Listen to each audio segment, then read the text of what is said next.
Olá, bem-vindos à arte sombria da implosão financeira. Hoje a gente não vai falar sobre como ganhar dinheiro, não. Vamos fazer algo bem melhor. Vamos ensinar, passo a passo, como orquestrar uma catástrofe financeira de proporções épicas. Então, prepara o caderninho. É um aroma bem particular, sabe? Uma mistura de pânico com arrogância e, claro, o silêncio ensurdecedor dos órgãos reguladores tirando aquela soneca da tarde. E hoje a gente vai sentir esse cheiro de perto.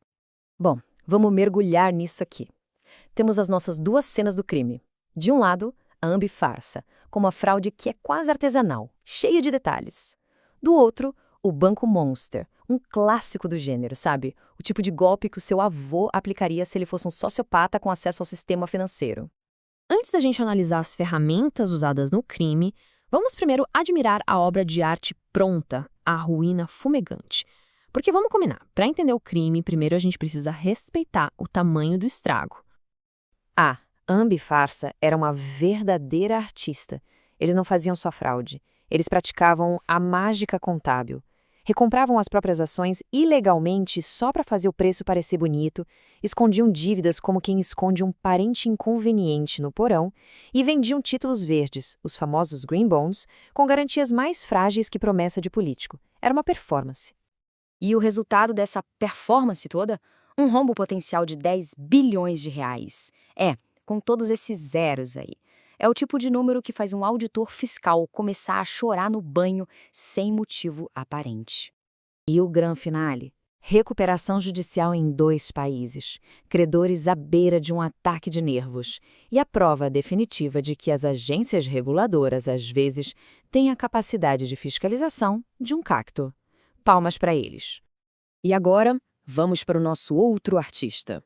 O Banco Monster era, digamos, menos sutil. O CEO deles provavelmente tinha essa frase tatuada no peito.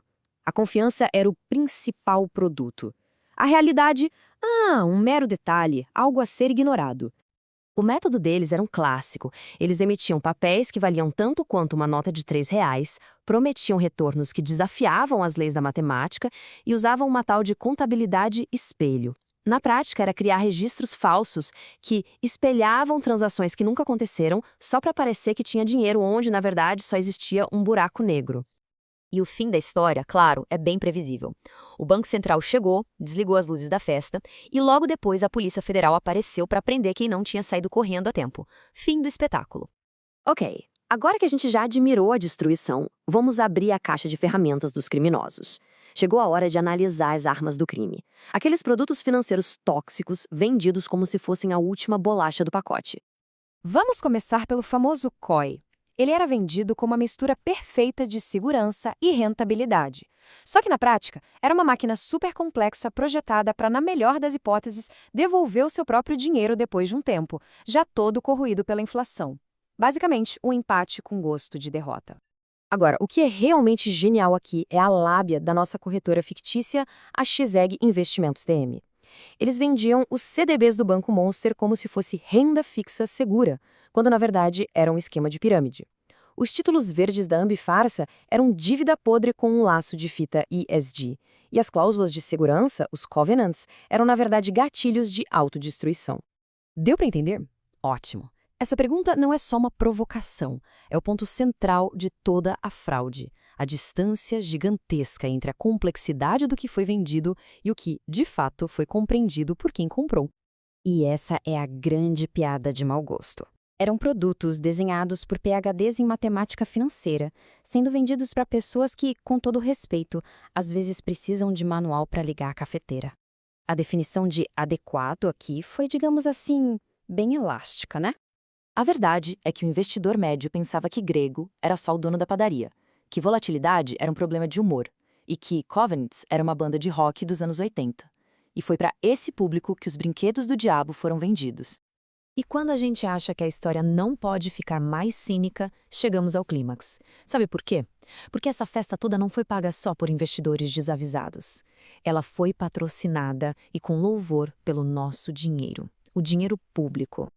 E aqui a gente vê o tamanho da generosidade estatal. Governos, prefeituras e até bancos públicos entraram na fila para jogar o nosso dinheiro nessa fogueira. Uma verdadeira filantropia de resultado, onde o resultado era sempre o mesmo: cinzas. E claro, uma filantropia feita com dinheiro de quem paga imposto. E claro, tudo isso foi feito debaixo de um manto de retidão moral. A defesa da família, os valores cristãos, o patriotismo, todos os grandes discursos foram usados para justificar o que não tem justificativa. Enquanto o discurso era sobre o moral e bons costumes, a caneta assinava cheques de centenas de milhões, chegando a quase R$ 1 bilhão para empresas como Ambi, Farsa, Té. Parece que a fé deles também se estendia a balanços maquiados. E olha, não foi um caso isolado, foi um padrão. De norte a sul, o roteiro se repetiu. Políticos influentes sugeriam investimentos, gestores de fundos de pensão acreditavam no potencial e o dinheiro público evaporava. Então, o ponto crucial é este. No fim das contas, as garantias financeiras desses investimentos eram tão sólidas quanto os valores morais de quem os promovia. Eram, para resumir em uma palavra, frágeis. Uma crise de fé em todos os sentidos possíveis. Fica a pergunta, né? Quando a lógica do mercado é trocada pela conveniência política e a fiscalização vira piada, o investidor, seja ele privado ou público, não está mais investindo. Ele está só escolhendo uma forma um pouco mais elaborada de ser enganado. E essa, meus caros, foi a anatomia da fraude de hoje. Pensem nisso.